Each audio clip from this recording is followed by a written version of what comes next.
fortælle lidt om brøker. Når vi har med brøker at gøre, er der både uægte og ægte brøker. En ægte bryg er en bryg, der er under 1, f.eks. 4/5. En uægte bryg er dermed en bryg, der er over 1, f.eks. 6/5. Når vi skal plusse med brøker, der har den samme nævner, det er meget nemt. For eksempel har vi 32/16 plus 32/16. Det giver 64/16. Hvis vi så skal forkorte det, giver det 4/2. Det er meget mere svært at minuse brøker, der ikke har den samme nævner. For eksempel her har vi 16/20 minus 8/80.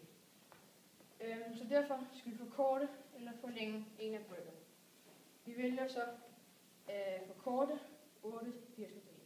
Så der kommer til at stå 16/20 minus 2/20.